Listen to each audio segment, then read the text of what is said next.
Previously in Sacred Earth Reverie, the party cleared the fourth gauntlet in the Lunar Mirror, but they accidentally acknowledged the existence of the Sealed Maiden, causing her to power up. Then they had to defeat the Sealed Maiden in the final gauntlet in order for the storyteller to fix the seal. The party fought Solomos once more, but Rihanna and Zelen took control of the Ark and launched it into space. Fortunately, the fairy's blessing allowed everyone to escape, and Solomos decided to give up now that the Akashic record was lost. Also, Abelle had a happily ever after with Kana after learning about her time travel mission. Okay, I did everything except getting the sword. That means I was actually just like one room short of getting the sword, because I want to get the Ancient Tome.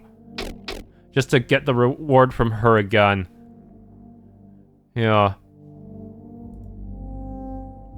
This will lead to some kind of bad outcome. So this is where the gate leads to. I can see remnants of bookshelves. Perhaps this was a library in the past. Or a record-keeping room, given the way it was so hidden so thoroughly. Fascinating. Unfortunately, most of the materials here have eroded away. That's weird. Normally they have computers with data stored in them instead of books. I don't see a trace of this technology here. Computers? What are those? How do I explain this? Hey, Fluffy, sub in. Me, well, a computer is a device that stores information, and well, a computer is an ether-tech device derived from the fury of electrical information and ether signatures embedded into memory. I've heard of the beastkin cell of computers, but they're not as robust as the ancient versions of them. Yes, that. Listen to Sir Solomos. I'm not sure I understood that at all. And it's okay, I haven't seen a bona fide computer in like 500 years myself. And there you go, spouting off ridiculous amounts of years like it's nothing. Seriously, how old are you? Incidentally, Sir Cain, I believe we have company. Please do be on your guard. Hana, no, stop that.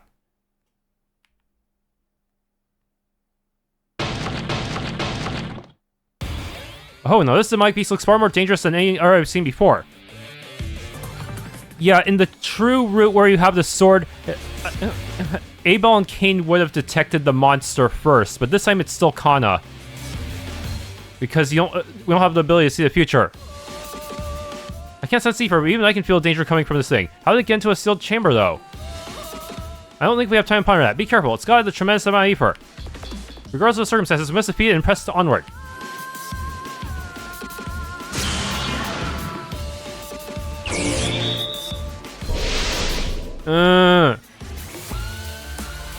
Oh, well, isn't this just a delightful little pickle? What the hey, I can't use my arts. I'm nothing without my arts. A clever one, this fiend, preventing us from clearing away its empowerments by shackling arts. Yeah, but just why you and me? It makes sense. Neither Mr. Cain nor I can use ether, so you two are to perceive the biggest threats. Yeah, I swapped over to Cain this time, in case that unlocks more gallery stuff. Sir Cain, we may have to use our supplies to cure the affliction. I am also able to do so with my restorative seal if you need it afterwards. Understood, let's keep calm and work through this as best we can. Honestly, you are kind of not meta, so I'm just gonna have you use the cleansing stuff.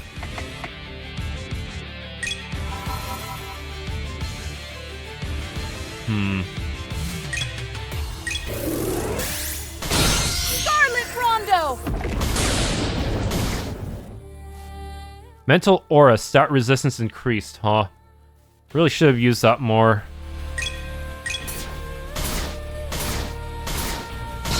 This'll trip you up!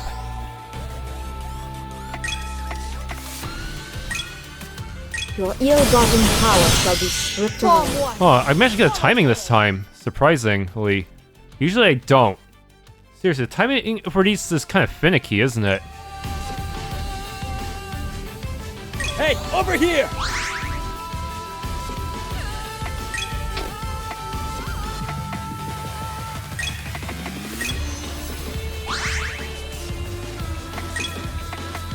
Aw, want me to give you a hug?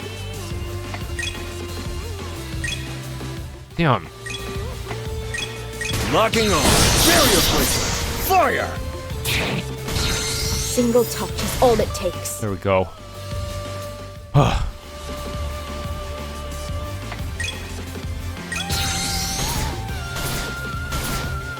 Glidden!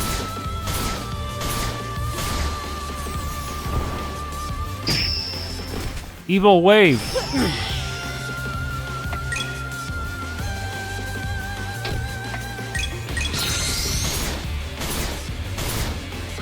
With all my strength! I all missed. Soothing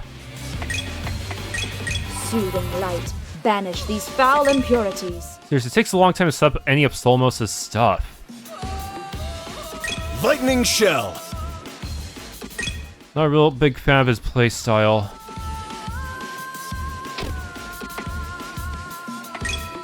You're gonna love this next one!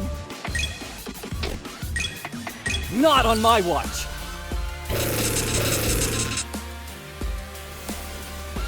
Well, that's unfortunate.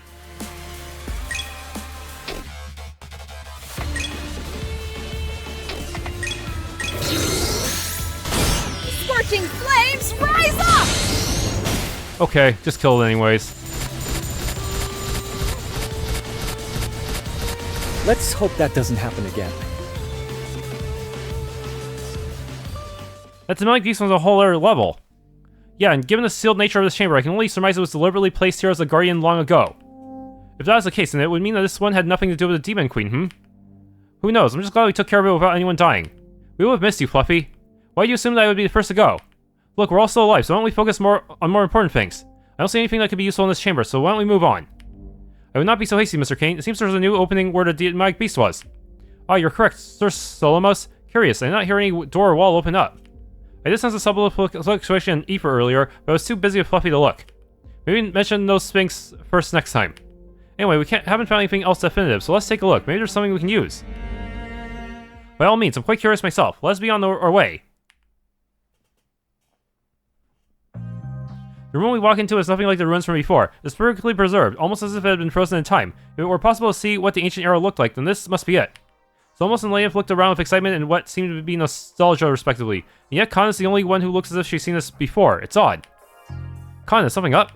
As I ask her that, she seems to snap out of her own little reverie and looks at me. Oh, my apologies, Sir Cain. I was lost in my own thoughts.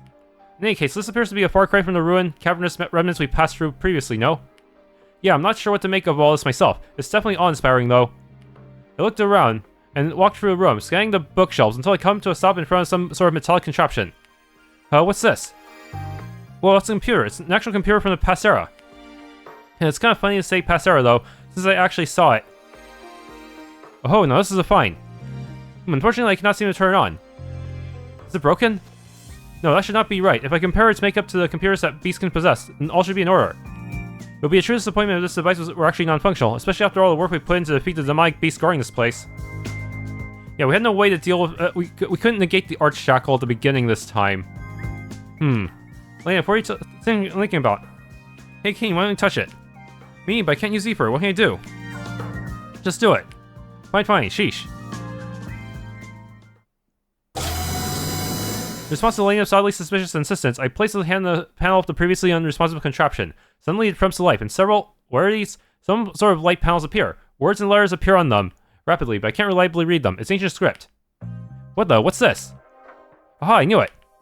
It responded to Mr. Cain, I see. That's fascinating. That would mean Ether has no bearing on this device. If it's not Ether, then what is it? Why have I been able to do this stuff? First it was a statue, and now it's a computer. I'm confused. It's simple. I thought about it and figured it out. It's your blood. It's a bioscanner. My blood? Wait, you mean like it's responding to my heritage or something? Wait, I think Cain was the one who figured out the bioscanner part by himself in the sword route. Yes, that would appear to be exactly the case. Ancient technology that responds to one's heritage, and not Ether. What manner of information could be worth hiding so thoroughly? Why don't we have a gander and find out then? You can read that. The letters are similar to our writing today, but the way they're arranged doesn't completely make sense. The people of the last era use similar symbols, but the way they wrote is different enough that the meaning doesn't always transfer fully. That's correct. However, if you simply reorder words and letters in your mind, you should be able to understand the general intent.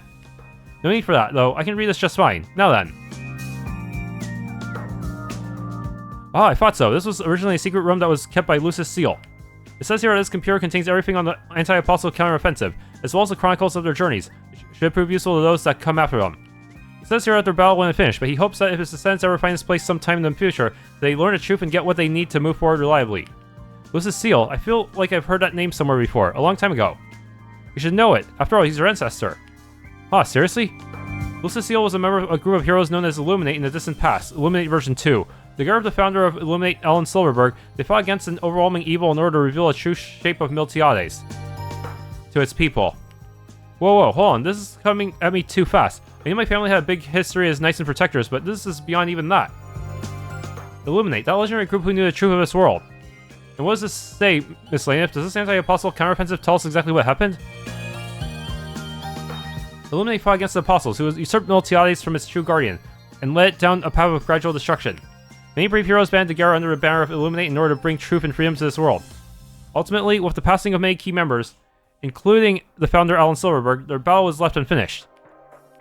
Right, they liberated the world's will from its imprisonment and brought back the true shape of Miltiades. They doomed humanity to become powerless. The will, those twin goddesses. Of course, there's another way to interpret it is that they decided that humans are strong enough to live on their own and abandon Ether willingly. What does the computer say in that regard? It just says, whatever happens, I hope humanity can live strong and happy, but should the fell seal be broken, then take up Almace and join the Savior in battle. There's something that's bothering me. I understand Lane of knowing about this stuff, but Kana, how do you know? And what is this Almace and the Savior?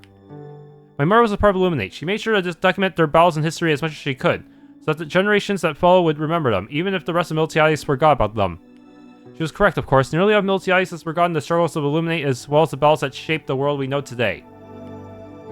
The true tragedy, the truth remains lost to the passage of time. Well, you say truth, but that's all really all there was to it. They fought the Apostles, utterly invaders, succeeded in taking the world back. But ultimately, the world didn't become some perfect utopia for their efforts. In fact, it regressed hard. On the matter of Almace, however, unfortunately, I do not know what that is. It sounds like a key or perhaps a weapon. Yeah, that's not familiar to me either. Neither is Savior. Could they be referring to the goddesses? But that doesn't quite make sense. Illuminate is gone too, so it's not them either. I'm a little confused. Well, so much for that then. Still, continue to be shocked at how much I didn't know. Savior, Almace, Illuminate. If you consider that this knowledge has vanished within the sands of time, it can be forgiven for you not to know. However, I do believe that it would be pertinent for you to know the broad strokes at least. I'm still trying to put this all together, but let me ask one thing. What does the Demon Queen have to do with all this? Oh, that? The Demon Queen, as the world calls her now, is an apostle, the same sort of entity that Illuminate fought in the past. Right, and that makes her technically everyone's enemy. I see, but is she really her enemy? What do you mean? Has she not clearly fought with the armies of countries against Miltiades time and time again across the centuries? The last time I saw her, she didn't kill anyone. Yes, she sent people flying, created pictures on the ground, and walls of flame. It was actually shocking, sure. People got bruised, singed, and maybe some people broke something falling wrong, but no one actually died. Just like in Cold Steel. Ardent Auto. And I don't think she's stolen the world from beside her, like what this log says. So what is she doing? That, I don't know, but it's true that her behavior has been really odd these past few centuries. The other apostles did way worse things than she did, but... all the same, even knowing what you do now, you still plan to go to Demon Queen, yes? Of course I will. Nothing is going to change if I just believe blindly in the grudges of the past. I started this journey not for my own sake, not to inherit some will from the last era. Very good, Sir Cain. I believe the Demon Queen should be your next destination, then. Put an end to this mystery of Illuminate and Miltiades. No doubt being like her must have the answers. You troublesome elf, is there anything on that computer that we can use to locate the Demon Queen? Who's troublesome? Anyway, yes, Illuminate figured out how to sense the energy of signatures of apostles, and there's exactly one on the planet right now. It's very close by, on the Amarcian continent. That lines up with the rumors that started all of this in the first place. Alright, that confirms it. That's where we're going. My goal hasn't changed at all. One can always count on your single-minded pursuit of your desires to lead the way, Sir Cain. Regardless of such concepts as the truth or history. It's refreshing, isn't it? Quiet, you two. Aha. Now then. The referee walk off, ready to leave, but almost delays a bit. He scrolls through the still-powered computer. We actually get to see what he's looking up. Leif only gave them the broad strokes, but almost wasn't satisfied with that. He didn't get what he was looking for yet. Golden Knight's getting the scoring data. He searched for information, almost as if he can read it after all. Huh. Okay, and then the thing is, Almace will probably not trust us now that we no longer have the sword. Footsteps trail through the throne room. They stop at the throne itself, and the figure turns around and lowers herself to sit. Immediately, several hollow screens form before her, showing the various happenings on the Amarcian continent. More specifically, her gaze settles on a certain group of 3, now 4. Those people, I cannot see them for a time, yet now they emerge. Seems they band together with that man. I'm not sure if this bodes ill or well. She narrows her eyes a touch, unsure of how to take the sight, specifically the device on the cloaked man's right arm. Seems her journey is bringing them ever closer to me. In fact, her eyes fall on the young man with black hair, currently looking exasperated with the beastkin elf in his company. All while the white-haired man laughs. I feel as if I had seen him somewhere before. She lingers on the side of him for a while, then dismisses the screen. Wherever it may be, I will know their motives soon enough. Yeah, she doesn't see the Almace sword, so she doesn't trust us. Okay, this part of the dialogue is different. Solomos. Solomos has been really quiet ever since we left the ruins. He came out a bit late, so we're a bit concerned. But turns out he was just obsessively browsing the library's volumes. He's a real ruins nut, that guy. Still, he's oddly quiet. He looks like he's lost in thought. Yeah, in the sword route, Abelle and Cain already would have suspected him. Hey, Solomos, what are you thinking so hard about? Mr. Cain was merely pondering over the information we got back in the ruins of Amarcia. You mean the stuff about illuminating the apostles? I admit that all that stuff feels so far away from me. I'm curious, actually. They're sort of the same. Okay, this part's a little different too. I can't imagine it. I'm supposed to understand my ancestor was a part of this. That's interesting, I guess. But what is a normal person like me supposed to do with that information? It's overwhelming, I'm sure. Illuminate was a big deal in the old era, but now their name has completely gone to obscurity. A mere footnote in the history textbooks despite how hard they fought. I don't think this is because I'm choosing Cain this time. I think it's because I don't have the sword. So he feels less of a connection to his ancestor because of that, right? Because I don't have this. I don't have that Almace pact sword.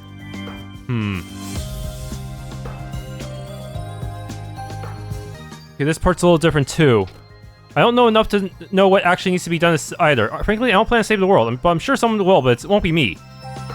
His words feel slightly more irresponsible now.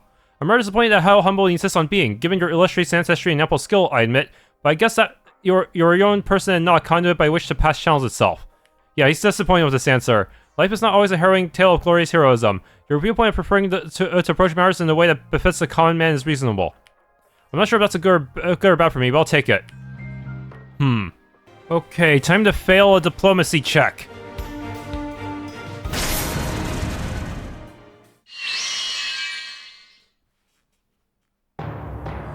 The strange crystal seems to have transported us into a different location entirely, one that is completely cut off from the rest of the castle, or maybe it's a different space entirely. Given the utterly disparate planes of logic this all has been operating on compared to what I normally knew, I wouldn't be surprised at this point. We're finally here. Indeed, this must be the first reaches of the castle. Wow, the architecture here looks exactly like the inside of the tower the old apostles dwelled in ages ago. Maybe it was apostles' technology all along. I've read big writings describing a great tower before, so it actually existed. More importantly than that, I do believe you should all focus on your attention further ahead. At Khan's words, we all look up ahead, past the fantastic architecture, and towards the upper middle of the large chamber to see a lone figure sitting on a throne. Her piercing blue eyes stare down at us from where we stand at the other end of the chamber, and I know immediately, it's her. So we finally arrived, and you don't have a sword. It's the first time I'm hearing her voice. It's strange. All memory I have of her is standing amid a sea of flames and fissured ground, watching her float high above in the air. Somehow it doesn't match with her appearance, and yet at the same time it does. It's like none of us know exactly what to say for a few seconds. The room is tense. I want to start off on the right foot, but now that I've made it all the way here, it's like my words have left me. Demon Queen narrows her eyes slightly at us, and she speaks again. I've been watching you for some time now. I never expected that a group as unique as you four would come marching right up to me. Tell me, what exactly do you plan by coming all this way?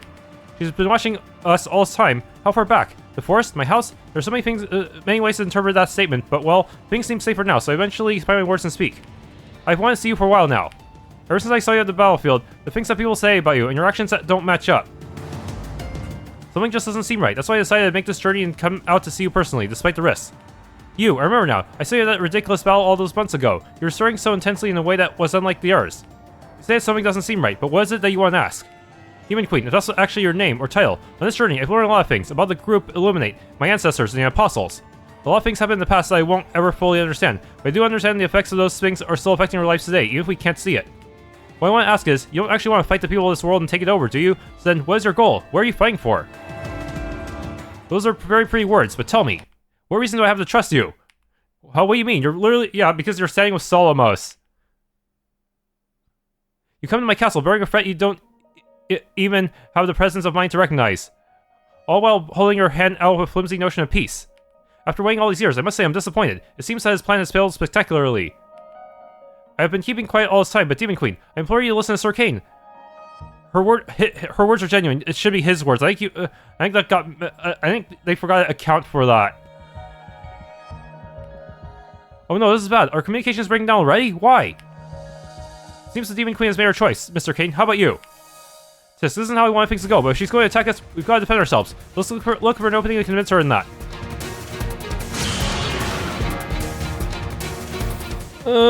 Greater in power. Anyways. You won't even see me move.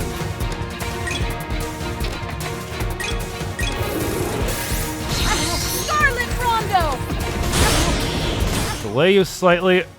Man, Cain not having his EX limit is gonna suck, because that's really good to use defensively if you think the enemy's gonna do something bad. Ideal strike! Be gone! Purification seal! Okay, you've been purged. Why don't you try me on for size? Keep it up, everyone! Okay. Locking on. Energy shell. Locked and loaded. I won't be Oh no, she's buffing. All is but a distant memory. Oh no. That's right, she has her mechanics, and she might use my limit index against me.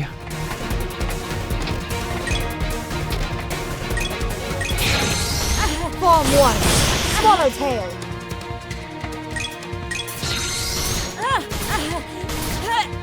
Glidden!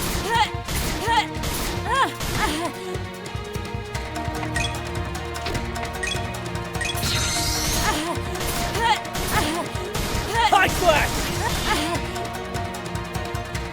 Okay. Casting array activated. Can you keep up with me?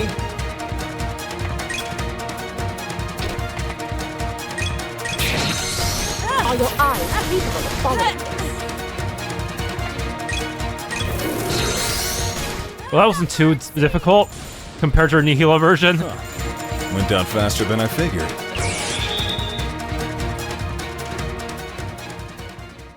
Impressive for being merely human. You lasted longer than I initially gave you credit for. But I'm finished with you now. Ha ha, looks like we never wanted to fight. We just want to understand. Cain, this isn't looking good. No. Is this going to be a failure this time as well? Demon Queen, please listen to us. Enough, I don't have any more time to waste on you. Free?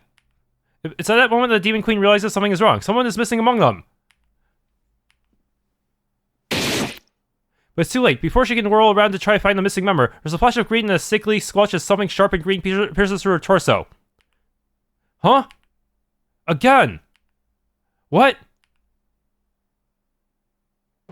Behind the Demon Queen, Almace is wielding a brilliant green energy blade that pierces through her chest. That must have been generated by the Akashic Key.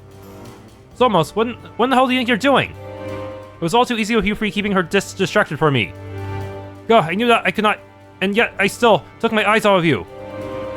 The Demon Queen loses strength and slides off that glowing green blade. Her body hits the ground with a wet thud, and she doesn't get back up.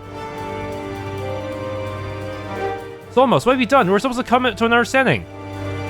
We came all this way, and for this can't be real. Sir Cain, Lane, we have to stop him now. Connor's panicked voice rings in my ears. I grip my sword. There's a million questions I want to ask, like what that energy is. Is it ether, or why he's doing this, and so much more, but we can ask them later. Something tells me that Connor is correct, and whatever is happening here is incredibly bad news for everyone. Lane also picks herself up, and the three of us take action. Wait, do I have to fight, like, a stronger version of him? Connor and I charge forward, while Lane stands back and channels the dart. It's a regional formation, tried and true. Before we can get near Almace, he sighs and lifts his right arm, glowing with mysterious energy. It's really such a shame. Right then, there's a green glint above us. That's all we see before a rain of energy blades fire down us in such strength, speed, and volume that's impossible to evade. My vision is red. I can feel it. The white-hot pain of my body being pierced by multiple blades. I struggle to look aside to find Khan on the ground, pierced by blades as well. Blood is pulling underneath her and she's not moving. This is just like Sacred Earth Alternatives ending. Just losing a cutscene, get pierced by a bunch of blades. Behind me, I can only barely make out Lamp in the same state out of the corner of my eye. Footsteps follow, and soon after, I can feel the presence of Almace standing before me. All this, I do for the glory of mankind. The Demon Queen is an obstacle that binds us. But no more. As an inheritor of Illuminate's legacy, I will finish what they started. Rest now, and we'll see to it that our people flourish.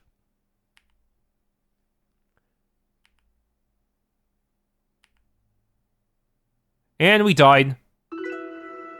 Okay, but how are we going to handle this? Do I have to actually reload all the way to the ruins? Or will they give me like a freebie, time travel? In a strange alternate space, time seems to stand still as two figures convene. Another failure. How many times does this make? 40? 50? This is getting silly. We can't keep doing this forever, can we? Maybe we should just let history run its course and clean up the aftermath.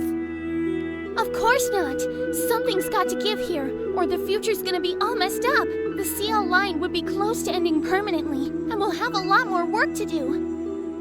Speaking of that, Hey you, why aren't you doing anything to stop this? Are you speaking to Kana or me? As being conjured out of nothing, the figure of a beast-kin girl clad in red takes form. Despite having been killed previously, she is here now, looking as if none of that ever happened. Yeah, there must be some restriction on how much she's able to tell us, huh? It's possible that telling us about the future just screws it up even more. Just like what that Jiraiya clone, the Jiraiya genetic clone from Boruto said. History is a delicate thing. You two should know that just as well. Well, yeah, but this is getting depressing, you know? You know exactly what's going to happen, so can't you, I don't know, give him a little more of a nudge? I am trying. Do you know how difficult it is to make sure history stays the same, but also try to bring about change? It is difficult. Do you think that I enjoy the pain of dying over and over? The pain of watching my friends die over and over. I hate it. I am at my wit's end. What can I do to keep this from happening over and over again? If I meddle too much, history could be irreparably damaged. If I do not meddle enough, then we will reach the same terrible end.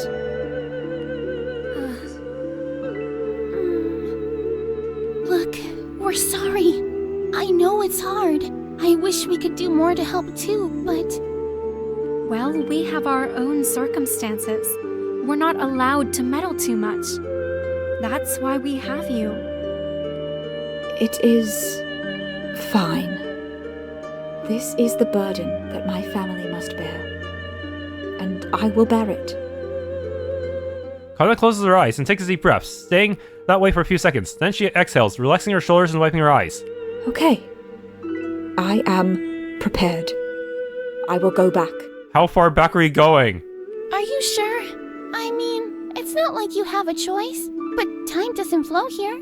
You can take a rest. It would be more efficient if you just only time traveled back to the ruins so that you can get the sword, huh? Of course I'm sure. Do you think I would accept an inglorious death like this? I refuse to rest as well. If I stop, even for a moment, I feel as if I would give up entirely. No, I will go back, and I will see to it that things are set to their proper course this time. All right. If you're sure, then we'll wind things back a bit. But only a bit. If you go too far, I have to do the first 2 dungeons again. Good luck, Kana. Please don't die this time. I'm getting depressed here. That is very easy for you to say. So wouldn't this create a New Game Plus situation? Will this conflict with the current New Game Plus I have? How much has the dev account for this? When light fades, Kana once again finds herself in a familiar forest. She looks about, determining exactly what point in time she's arrived at. Then she steels herself. And yet again, I am here. This time, I will make certain that the correct history is created. Miltiades has suffered enough, and yet still, even after Illuminate fought so hard to create a peaceful world, short-sighted fools try their hardest to bring about ruin. She takes one look at the clear blue sky, then she puts one foot in front of the other and starts on her way. It is time to go. Finn, that is one ending. But how is this gonna work with the New Game Plus mechanic? Would everyone just... Would I lose the enemy boosted stats? I don't know. How much did the dev account for this? Because it's very easy to get the normal ending on your first playthrough. A Future Undecided, huh? Yeah, I feel like this ending should have been like a mandatory thing to go through first before getting the normal ending. It just seems so weird that you can skip this on your first playthrough. Because it seems way too important to skip.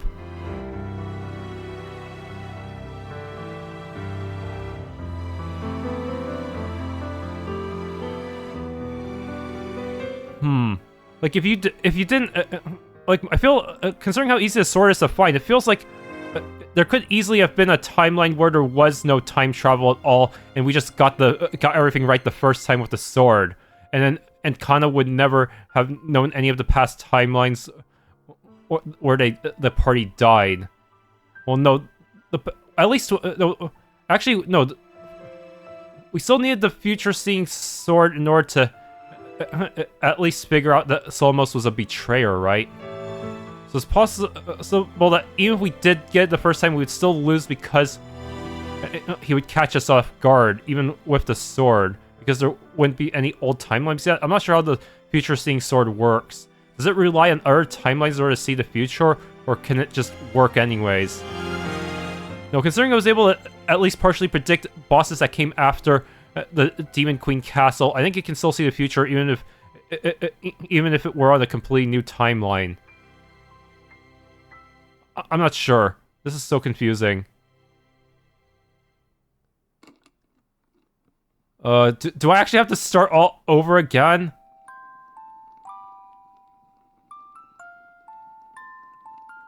Or will they just send me back to the ruins? I feel like sending the player back to the ruins is the best way to handle this, so I don't have to do too much all over again.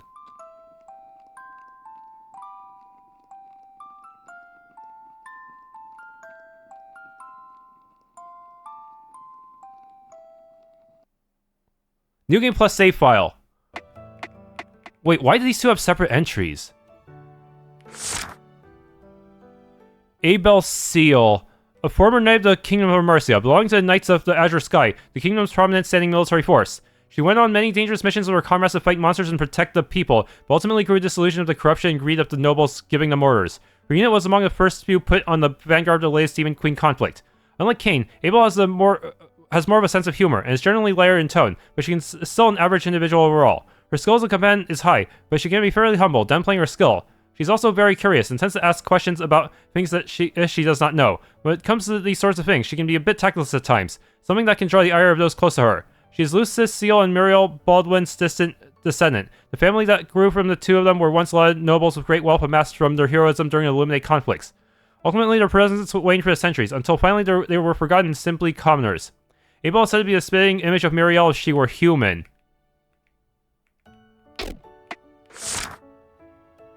Cain Seal, a former knight of the Kingdom of Amarcia, belonging to the Knights of the Azure Sky, the kingdom's in kingdom's prominent standing military force. He went on many dangerous missions with his comrades to fight monsters and protect the people, but ultimately grew disillusioned of the corruption and greed of the nobles giving them orders. His unit was among the first few put on the vanguard of the latest Demon Queen conflict.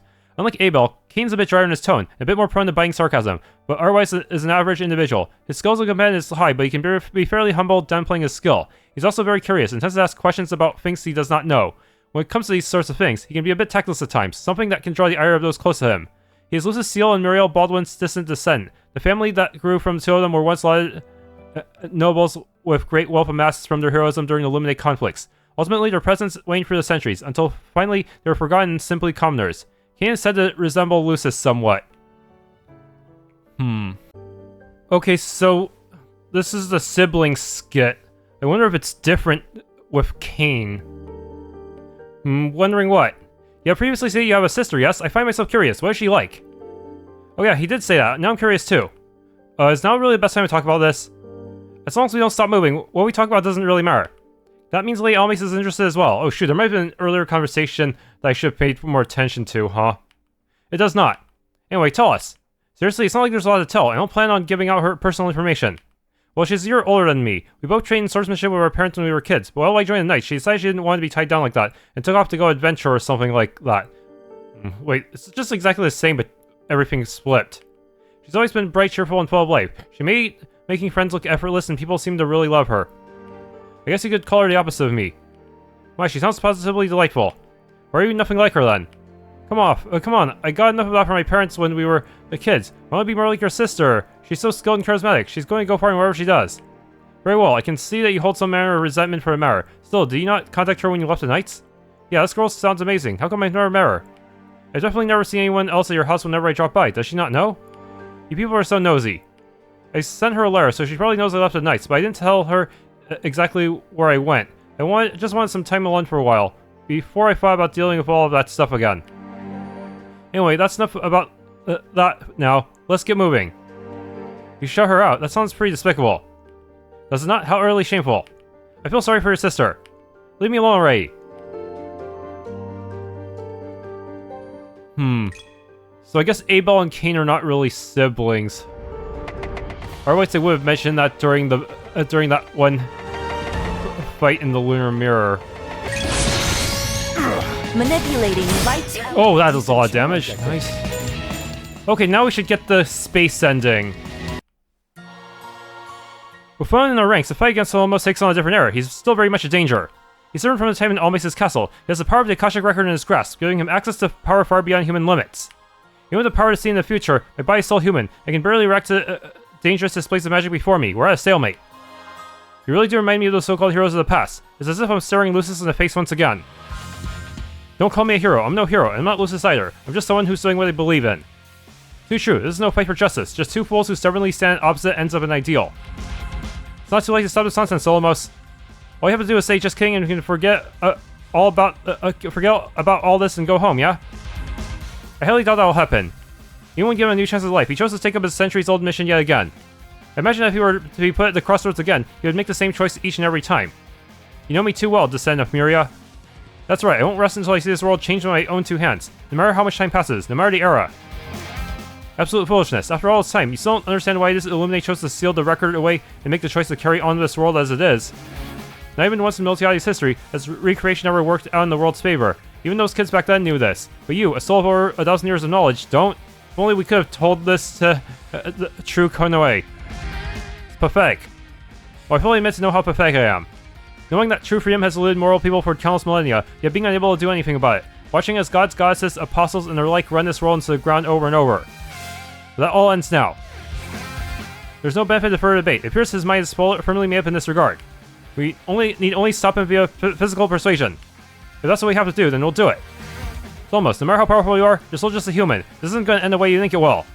We'll see about that. To turn your own words back to you, no matter how powerful that sword makes you, not even you can possibly stand against the full might of the Akashic record. Now allow me to demonstrate. Suddenly, before Solmos can do whatever it is he's planning, the entire ship seems to quake, throbbing with life from the seemingly low power state it was in before. What? Ack!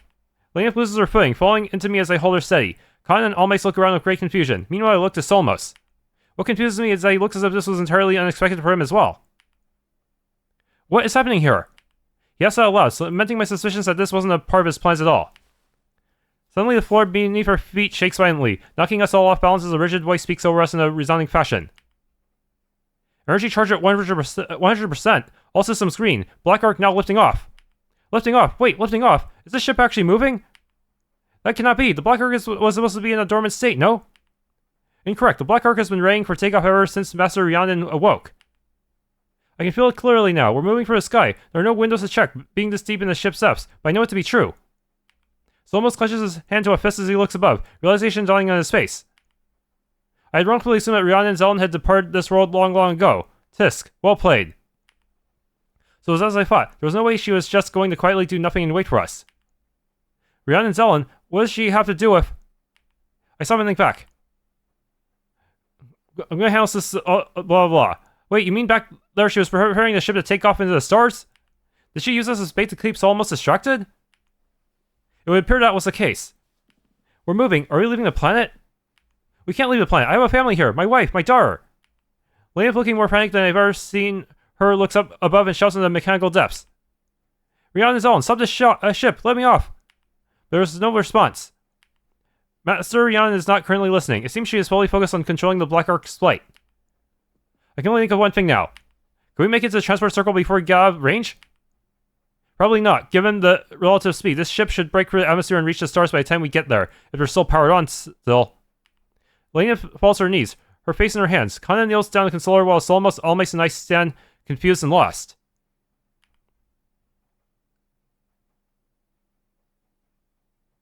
Several months later.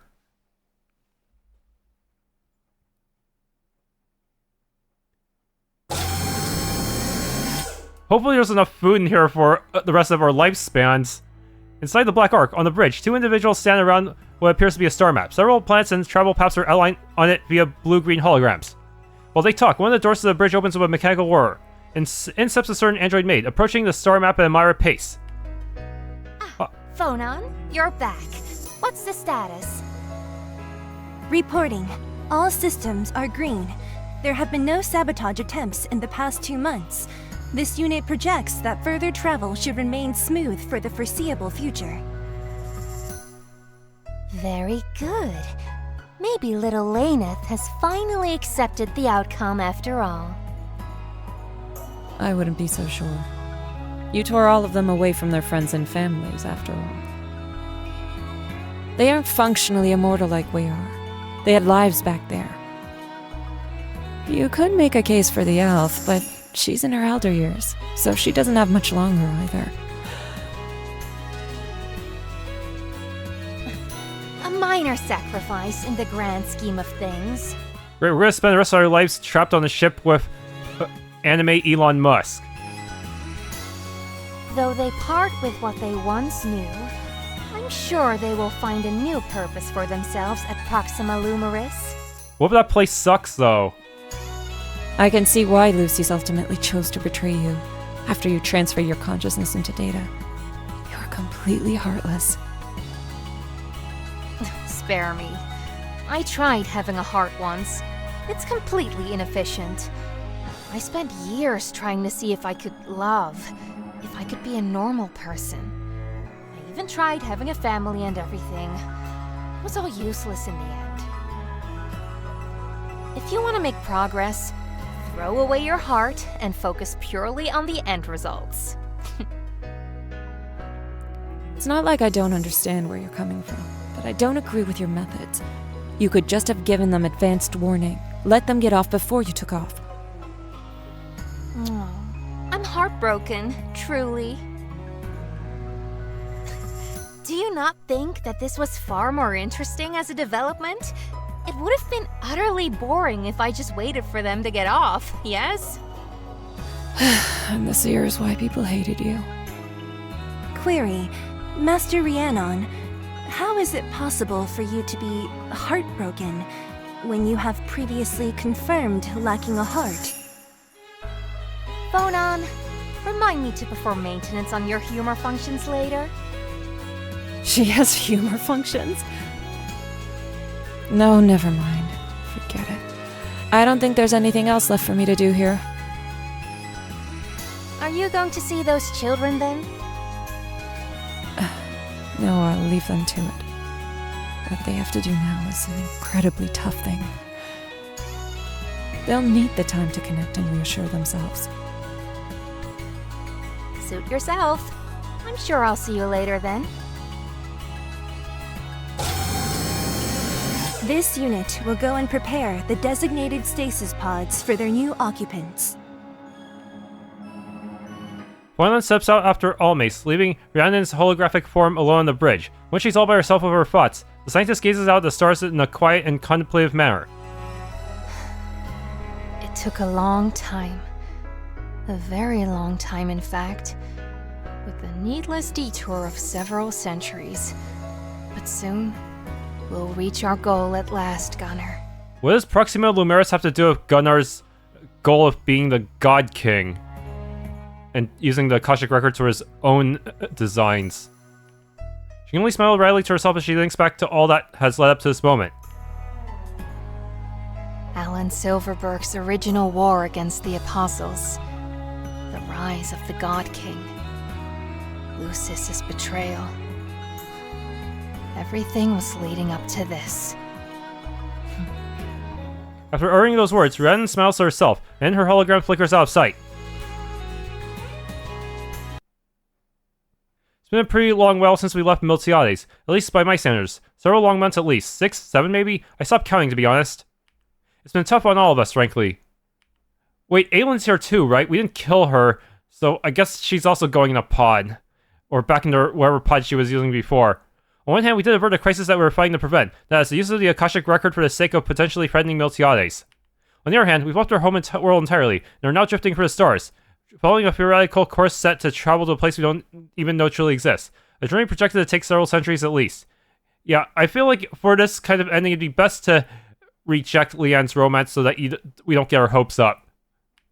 After getting this news, most of us were understandably distraught. Putting aside our lifespans, Kana, Lainif, and I were dragged away from the families and lives we left behind without a chance to say anything.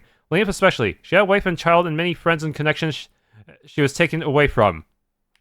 And then there's Solomos. Though we fought to stop him, it all became pointless once the Black Ark left Miltiades' atmosphere and headed into the stars. Without being in the atmosphere of the planet, the Akashic record had no power over it. I'm not fully understanding of the details, but that's what Rhiannon told us. Therefore, his entire mission was thrown out the window, and he was left just as aimless and stranded as the rest of us. But he's been more accepting of the situation than we have. At first, we tried to reason with Rhiannon, see if we could get her to turn around, draw us on Miltiades, anything, but she refused. After that, Liam tried to sabotage the ship's systems and take control by force, but went on swiftly and probably put a stop to the idea with every successive attempt. She really is way too powerful. After being put in medbay for a week for her last attempt 2 months ago, Liam finally gave up and just grew resigned to the situation. It's at this point now that we've run out of options. We're stuck as unwilling castaways on a centuries-long journey through the stars. Why didn't you just designate, like, smaller ships to be boarded onto the larger ships in case you need to... a group needs to split off or something, huh? Yeah, just send the protagonist back on another ship.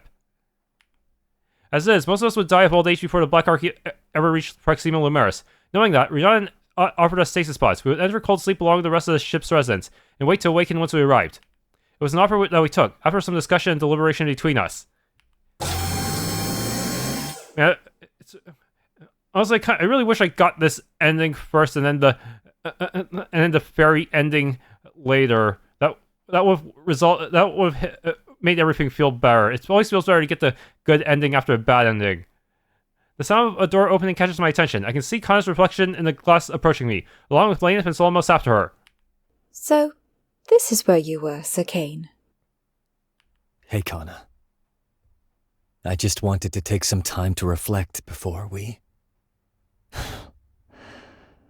Well, you know. I wonder, does your other romantic does your romantic choice affect the PROXIMA LUMERIS ending at all? I don't know. Understandable. I believe we all did similar, yes? Yeah, I guess. In my own way.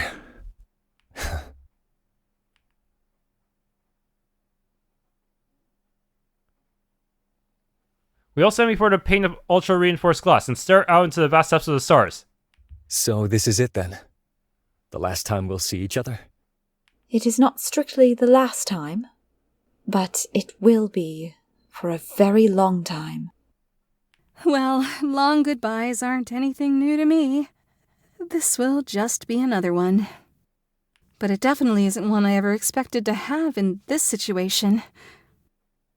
I certainly hope that after everything that's happened, this PROXIMA LUMERIS is something that makes up for the loss. We wouldn't be here if it weren't for you. Liam has a point. We all know it.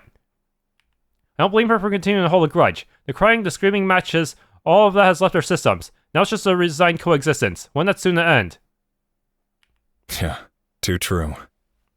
But we've gone over this song and dance many times by now.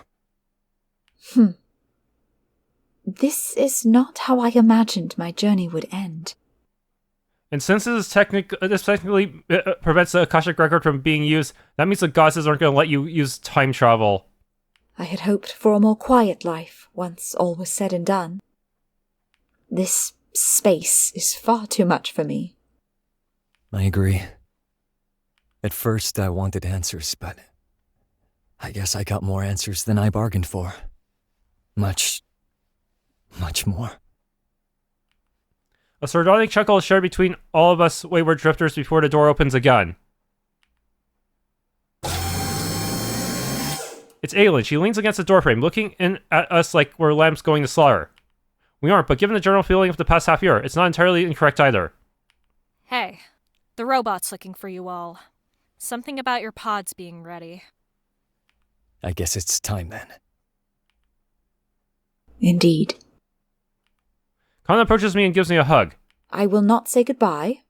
Rather, may we meet again in the future, when this long journey is over.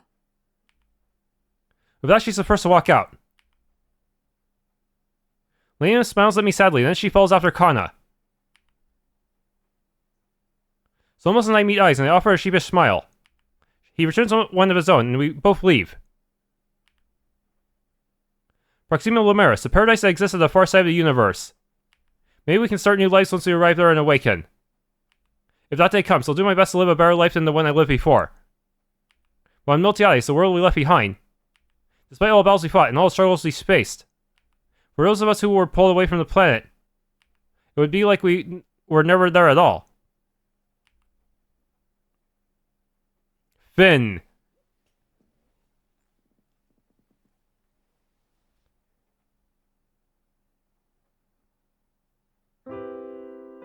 I wonder if goddesses have anything to say about this.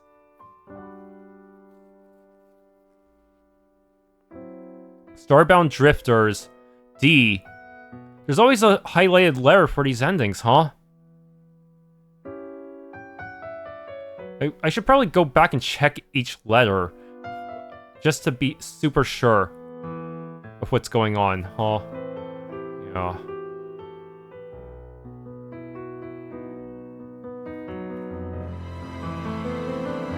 Yeah, well, at least everyone's surviving this one, but still, being forced into space really sucks. And we don't even know if PROXIMA LUMERIS is actually a utopia or anything.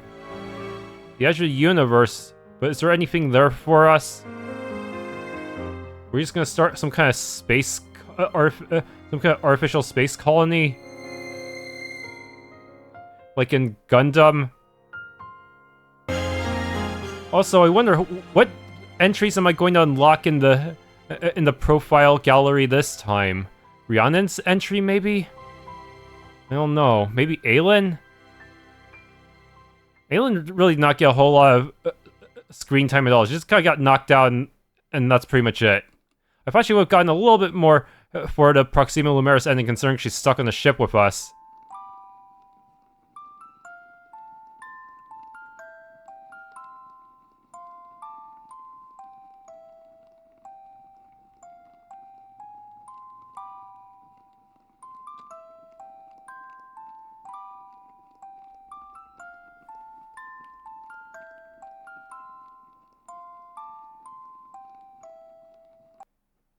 Create new game plus save file. Yup.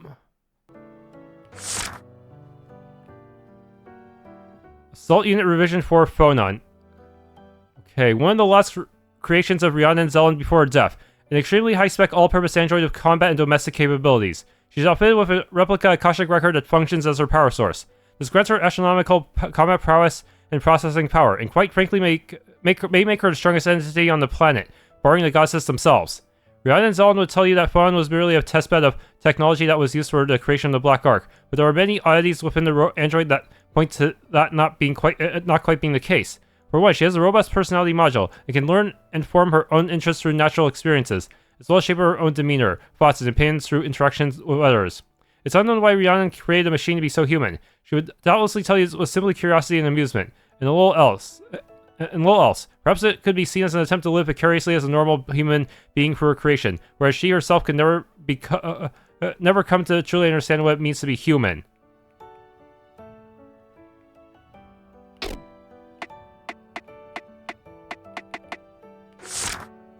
The goddess says, the twin goddesses of Miltiades, they reside on a plane of existence that lies parallel to reality, and watch over the world without directly influencing it as much as possible. It's unknown why they refuse to interfere with the world directly, even when bad things are happening, but it seems as if gods have their own rules and practices to adhere to. The two of them are technically one single entity at heart, but remain split into two halves with their own distinct personalities and appearances drawn from the time when they were just people. So they really did used to be mortals. They could merge back into one being, but plainly and consciously choose to remain separated as a mutual preference, likely a holdover from their former lives as people. The one white tends to be more direct and mature between the two, but she has her own weird sense of humor and a sharp tongue that shows itself when she's irritated. The brown one, however, is a goofball that loves to laugh and crack jokes. She can be a bit of a snarky wisecracker, but she never forgets about the gravity of their duties deep down.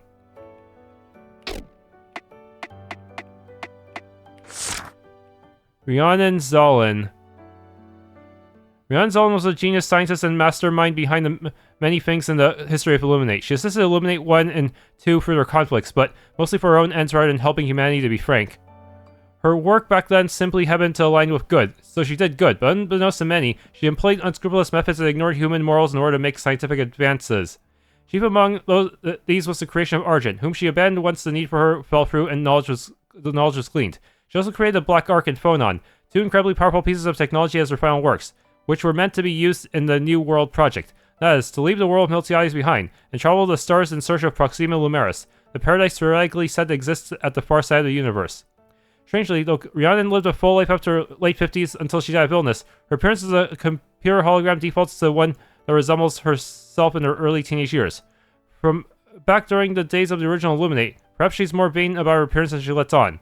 Not ever engaged in conflict directly through the course of the story, it can be interpreted that Rhiannon is a true antagonist of the narrative, given her hand most of its workings, either directly or indirectly via history. I wonder, can I shortcut the rest of the gallery? Oh no, man.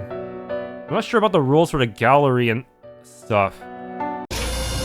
Okay, tried going through the right door, which will put me on Almace's route, but I didn't get Phonon because I want to get the CG where Almace fights alongside the protagonist. We've come a long way. The Black Ark is massive, and even though we've gone deep in the ship, I feel like there's still a whole lot we didn't get to see. But that's fine, we came here with a clear purpose, not to sightsee the remnants of the past leisurely. As we walk, I notice Almace. My mind drifts back to some thoughts I've been putting off addressing for a while now. So much has happened that it's been hard to find a moment for it, but I think now is as good a moment as any. I slow my pace to fall in step with her. Almace, before we go on. Is something the matter? We're very close to the Akashic record now. I was just thinking about all this, so almost eliminate all the stuff that happened in the past. What exactly is the end goal of everything Illuminate set up? And what exactly is your part in it? You certainly have a habit of asking needlessly deep questions. Are you sure you should be thinking about things like that when we're so close to the end? Well, I just don't feel like I'd be able to focus if I don't ask this. In any case, the answers to those questions would take time to tell, time we don't have now. But I can say that my goals and Illuminates are the same, even if they aren't here anymore. As long as I am, they will be carried out to the end. It sounds lonely when you put it like that. Is there no one else that can stand with you in this? Lonely? That's an interesting way to put it. I guess this is lonely, but that's just how it is. All my former allies have passed on. Aging is a frightening thing. No matter how great your aspirations, your time on this earth is limited.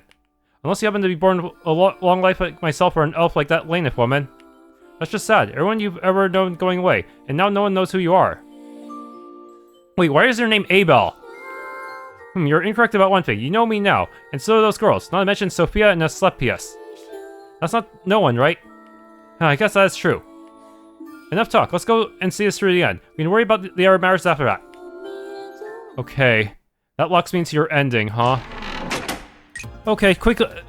I feel like the Grand Architect is weaker than the version of Solomos you fight with Phonon in the party. But maybe that's just me. Which is kind of weird.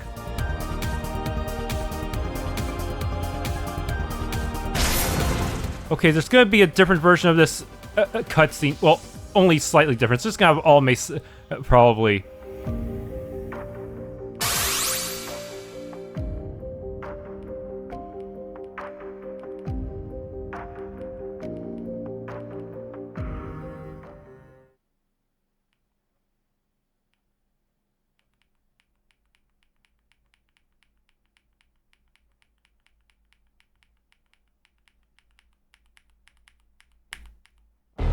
Okay, time for the big action scene. We all break forward into a run, putting everything we have on the line. There's nothing after us if we fail. We have to succeed. It's almost clenches as a fist, and a glowing orb of energy bursts and sends countless swirling rays of energy flying in our direction. We run, weaving in and out, jumping and rolling to avoid any that might have hit. I take the vanguard, swing my sword to deflect any that can't be dodged.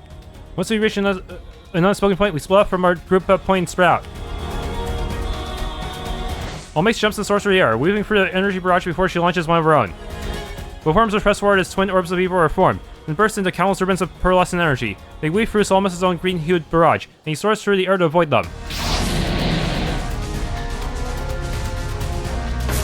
While he's distracted, Kana comes flying in with a kick, which Solomos avoids by turning aside as if by mere instinct. It causes her to sail past him, but she pivots on her feet and jumps right back at him with two talismans lit aflame.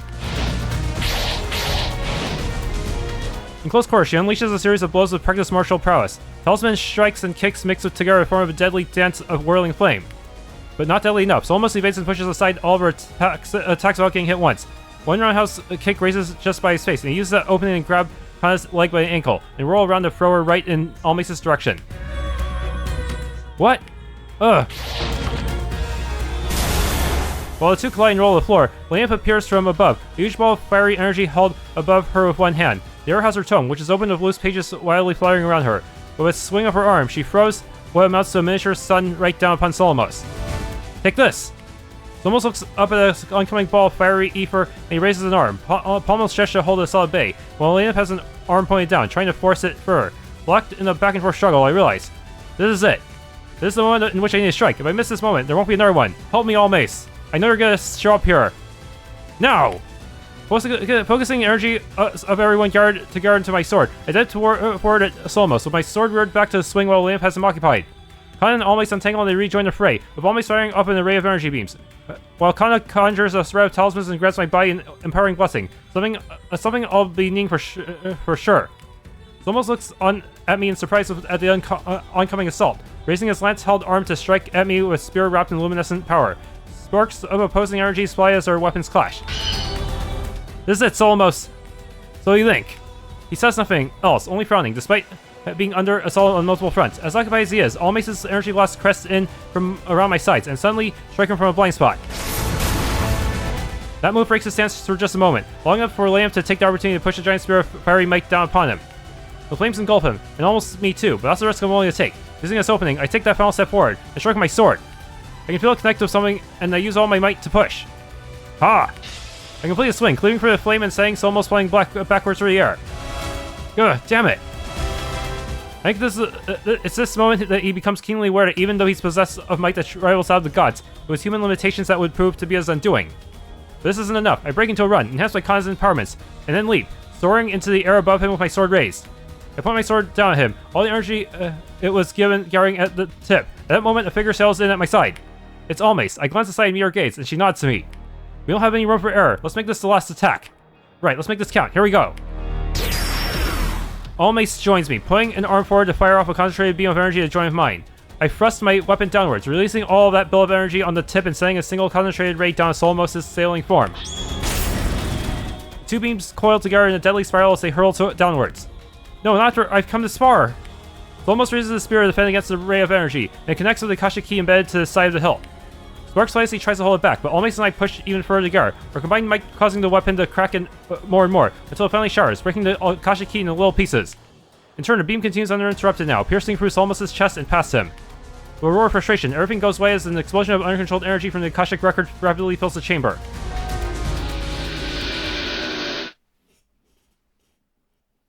And he's dead. Okay. On the grassy plain, we look on above as the overbearing structure of the Black Ark is enveloped in magic sigils. It takes on a harsh azure glow and soon vanishes from sight. In the wake of the once oppressive structure, there's a faint glint of light as the black cube sails down from the sky and comes to float above Almace's raised palm. The resealed Black Ark is now in safe hands again. With that, a silence sets in, accompanied only by a breeze that rolls over the plains. I lift a hand and move some hair out of my eyes as it's tousled by the wind. Finally, after a long amiable silence, Lainif is the first to break it. It's kind of hard to believe that this is all over now. Yeah, it's only around a month, but it felt way longer than that. Though I guess in some respects it was actually that long for some of us. Kana smiles wryly at my words. Indeed, I suppose that is the case. She avoids saying anything further. I decided to leave it at that. You could say the same for me as well. At those words, I glanced at Almace curiously. So does that mean it's all been resolved? I wouldn't say that everything's been resolved, so much as realigned with the proper state of things. So Almace's plans were ultimately a wrench in the works, but now that's over, I say yes, for your purposes, your part in all this is resolved. Well, I guess I'm going to go home now. If the whole crisis is past, and I think that's fair, right? Of course, thank you for everything you've done for us, Lainif. Hey, no problem. I was helping out a friend, and doing a favor to a distant ancestor. 2 birds, 1 stone. And well, I guess I should see through the last remnants of Illuminate's legacy. But what are the rest of you going to do now? Kana stares off in the distance of the plains after Lainif asks that question, a hand brought up to keep her hair out of her eyes. As for myself, it has been some time since I've seen my family. Perhaps I will head back to Xing so I may see them again at last. Hey, your family, huh? Come on, think of it, you never told us much about them, did you? Come on, spill the deets. I refuse. My family matters are none of your concern, you troublesome elf. Still, perhaps I may miss these ridiculous exchanges of ours. Do take care of yourself, you nuisance. Hey, I'm no nuisance. Jokes aside, though, yeah, take care, Kana. Now then. Sir Cain, I wish you the very best. Thanks, Kana. I hope that you can finally have a peaceful life from here on. Please take care. I shall see to it that I do. With that said, Kana turns away from us and proceeds to walk off, intent on following the road that will take her to the next city. There she goes. Sounds like she has a lot on her mind. Part of me feels like I should have stopped her, but... Aelin looks on at Kana's departing form and she opens her mouth to comment. Leave her. Not everything can be solved with nosiness and a friendship speech. It's not like you'll never see her again. Yeah, Aelin's got a point. Partings are just a part of life. We'll see her again, sometime or somewhere. I think we both know that all too well. And what of you, girl? You were still in the Black Ark all this time, after all. Me, She falls silent for a while, and just looks off in the distance for a few moments. It's been something close to a dozen years, right? This Milty-Eyes is a very different Milty-Eyes from the one I once knew. I guess I'll travel the world and see everything that's changed with my own two eyes. Aelin says that, and then looks off into the distance once again, quietly taking in the sight of this new, different Milty-Eyes. Yeah, that's good enough for me. I'm going then. See ya. She stops for just a moment, turning her head slightly, but not fully looking back. And thanks, I guess. Not sure how this is going to turn out. Escaping that place and all, but I guess I'll see. With that said, she starts off again, walking off into a random direction. Her figure gets smaller and smaller in the distance, until it's no more. To be honest, there was a lot I wanted to ask her about, but ultimately, I don't think it's important to my life right now, so I think it's best to let her be, while I focus on myself. Whew, looks like we're all going then. Liam steps aside, ready to leave, but she looks back and gives me a smile. A genuine one, not like her usual silly ones. I'll see you around, Cain. Sure thing, Liam. Take care. Liam gives me one last grin, and her figure wraps in a wind current, lifting her into the air before she takes off in flight. No matter how many times I see it, I'll always be amazed. Controlling Aoife like that sure does look convenient. But with Liam now gone, it's just the two of us.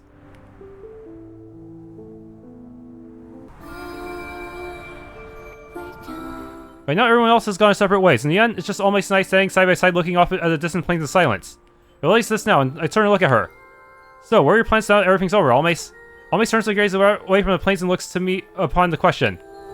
I have a lot of things I need to do. The kingdom is sure to come attacking again, and I have plenty to do in order to prepare for the future. Right now, I don't feel like immediately rushing back to those matters, to be honest. After she says this, I find myself feeling a strange sense of relief.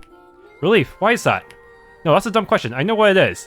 Now that all the excitement has died down to nothing, and the fate of Milty-Eyes is no longer on our shoulders, I have time to think about what I want.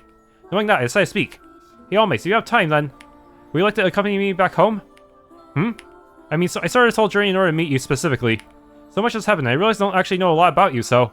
now that all the excitement is over, I want to learn more about who you are, Almace. You're a strange one. You might be the only human in the world who wants to know more about me. People often call me strange, so this isn't really new to me. Well, I don't hate that. Sure, I'll join you. I admit I do want to know more about you as well. Not just as Lucis' descendant, but for who you are personally.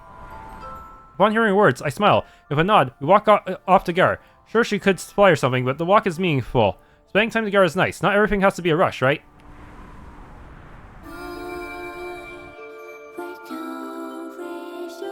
It's been a fairly long walk, several days in fact. The two of us traveling through the Rodal Plains, and then back through the Estina Forest. We took our time seeing the sights we were too busy to take in previously, and talking about nothing in particular. But eventually, we do emerge from the forest tree line, and into a grassy clearing where a familiar house stands. I'm finally home. Well, here we are. Almace comes to a stop at my side, looking about the clearing curiously. Aside from the house, there's a small field surrounded by a wooden fence, a stump where I do my woodcutting, and some open, untamed space where the trees lure area. It's as quiet as I remember it being, and the house is still standing, thankfully. I do recall seeing this place on my monitoring system, but I never paid it much mind. Little did I know that someone like you lived here. I guess you never know what you might find, even in the most unassuming of places. That's still a little weird to hear about, honestly, but... well, that's in the past now. In any case, Almace, are you sure you don't have to go back to your castle? It's not like the conflicts have suddenly stopped, so... It's fine.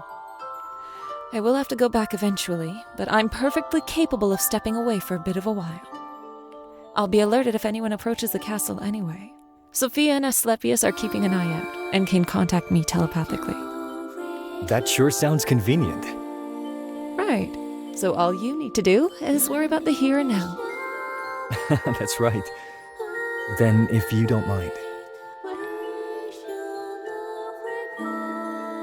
I reach out and take Almace's hand in my own gently, and turn her fingers curl in, returning the hold. Why don't we head inside? I'd like that. Cain? I smell, and with that, the two of us make our way towards the house hand in hand. This journey may be over, but I have a feeling another one is about to begin. When I'll share with her together as we learn more and more about one another. Okay.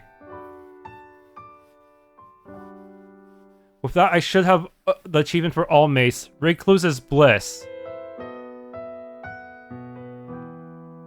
Do I have to keep doing New Game Pluses to add to the gallery, or can I just reload to before a committal choice? And just, I don't know. I don't know how strict this game is. Some games let you do that, just reload and stuff to fill out some global save file. But other games could be more strict. You never know.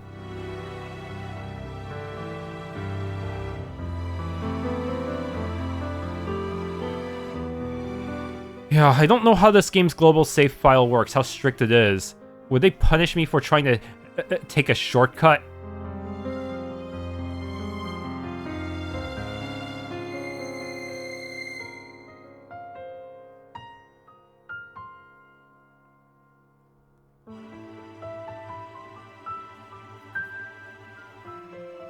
Oh man, making a final video first is gonna be tough.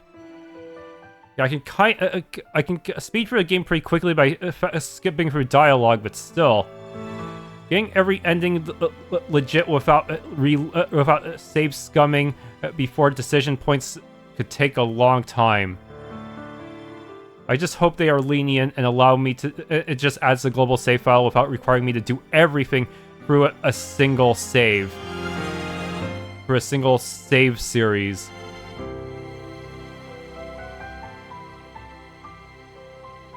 Yeah, it would take a lot of New Game Pluses to actually do this legit.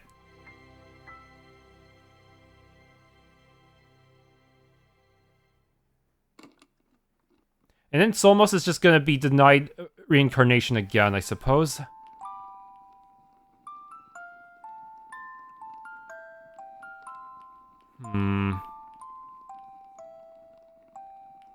Like, at this point, I think I've seen almost every ending. Almost? I'm not sure. No, there are some variations, like, I think, maybe, I'm not sure.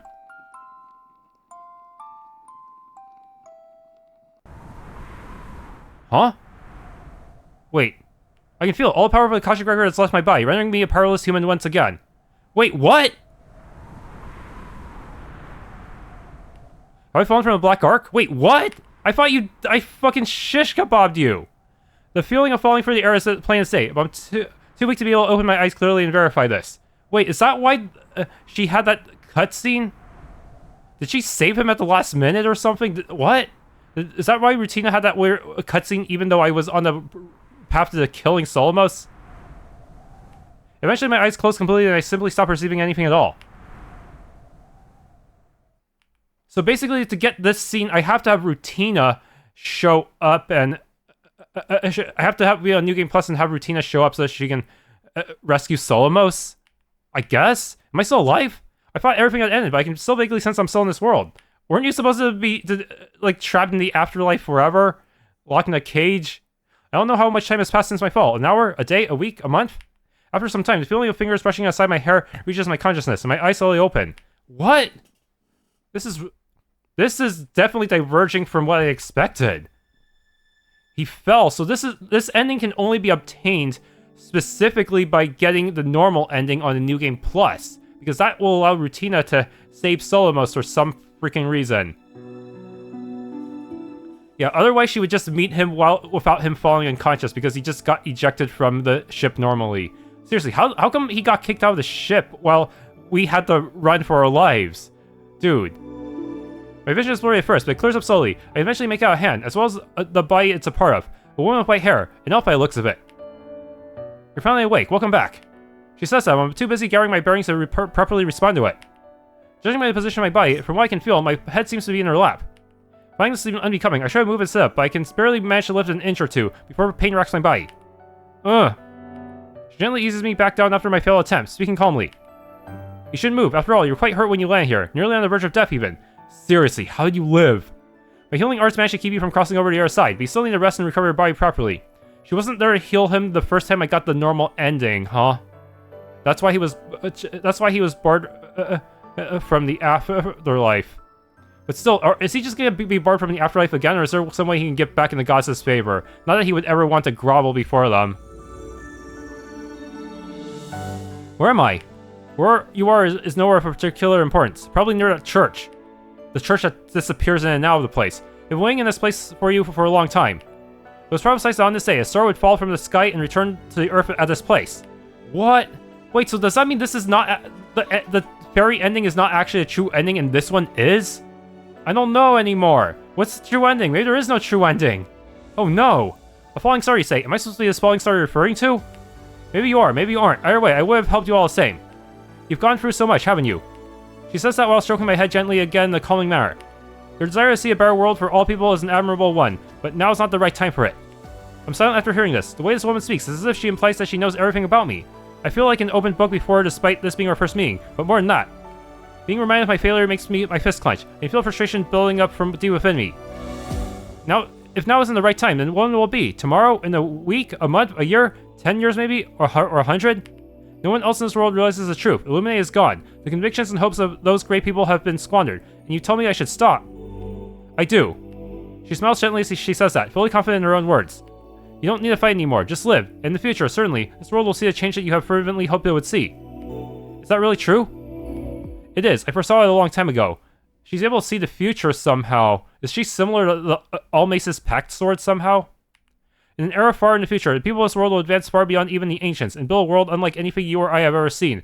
It's give me like that the future if X happened meme, where they show a futuristic city along with some meme text. In that world, a brave people gather and free this world at last. I mull over these words. This world will definitely change in the future. If that can be believed, then did my long bell have any meaning at all? I close my eyes for a moment. Just live. Forget about fighting for the sake of the world. Live for my own self. Is that something I can really do? Can one who has lived 2 lives for the sake of his ideals really simply forget about those lifetimes and just move on? I fall silent, unsure about this. After some time, I speak again. Your name, what is it? You can call me Rutina. Rutina Silverdash. Silverdash? That's a name I haven't heard in a very long time. One that causes something akin to a feeling of nostalgia to bubble to the surface of my consciousness, as I call the last holder of that name. Rutina, as she's called, smiles and asks, and you, what's your name? After all, I can't just call you a mysterious fallen star, can I? My eyes close to that question. What is my name? Ellen Serverberg is no more. Illuminate is no more. The long battles are over. If Rutina's words are true, then this world will see a change it needs eventually. With that in mind, I decided at that moment to let go of the past. Solomos Effenberg. So there's 2 variations of him meeting with Rutina, huh? Man, that is such a weird way to end the game. I never would have figured this out if I wasn't just messing around trying to figure out these weird possibilities. I have like, how many New Game Plus files to keep track of? Oh, this one's 100. Yes! I did it! Alright, Almace. Age unknown race Astrum. An entity that came from outer space. She is not a natural existence of Miltiades, and is fundamentally incompatible with the atmosphere of the planet. Plus, her residual magic power corrupts the environment slowly. This is the phenomenon that causes magic beasts to be created. A similar phenomenon was observed over 1,000 years ago. She is the same race as the apostles who existed on Miltiades in the past, though they are not personally connected. Almace was aware of their general existence from before she arrived, however. Her original mission was to exact judgment on them for various interplanetary crimes, as well as to prepare to defend Miltiades from a looming threat in outer space. Wait, there's more?! This is the reason that the goddesses tolerate her presence and do not try to expel her. They know that Miltiades is not prepared to face threats from outer space. Almace herself comes off as a serious person, but she's more just awkward. She doesn't know how to really talk to the people of Miltiades, but she can be kind and even a bit cute in her interests with her own children, whom she created from her own genes out of a sense of loneliness more than anything else. Wait. Biologically 18, a dragonkin, a member of the elusive and legendary alien clan that fought alongside Illuminate in the past. She was still within the Black Ark to act as a gatekeeper to the Akashic record. This is apparently a duty imparted upon the alien clan, of which she was the last applicable successor. Wait a minute. Is she actually Priel? We don't even know her first name.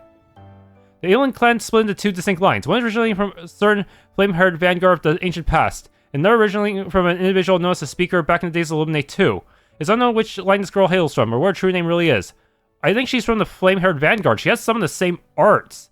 Plus, the Speaker would be Perrine, and Perrine is wind elemental, and Aelin here uses fire and earth, which is the same as Priel.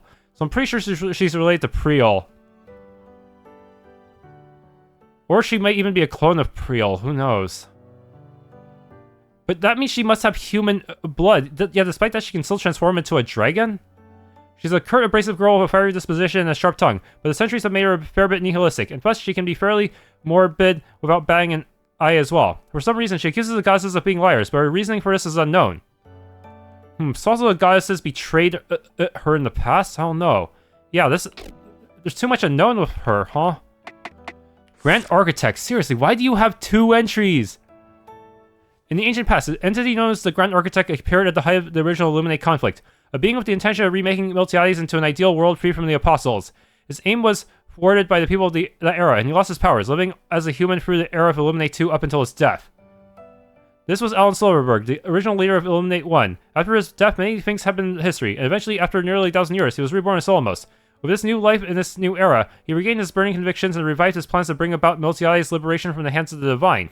Despite being divinity himself, this Grand Architect is similar in appearance to the one that appeared in the past, but it's different at the same time, accounting for Solmos' features. So that means if you were to actually complete the Marine arc, we would have to fight Alan Silverberg, huh? And then he'll temporarily join us, but whilst never truly giving up on his goals. Yes, that's probably it. Okay, something I noticed is that all the ending titles, they all have a certain letter highlighted. I think this will be letter B. Maybe. What's this ending title called? The Kana normal ending. Respite of a Wary Beastkin. Got it. Okay, yeah, I kind of want to record that down for TV tropes purposes. But yeah, the fairy ending title will override whatever ending title you got for your romance. Just keep that in mind. Anyways, that's it for Sacred Earth Reverie for real this time. If you enjoyed, please leave a like, subscribe, hit the bell icon, and manage out the game for yourself.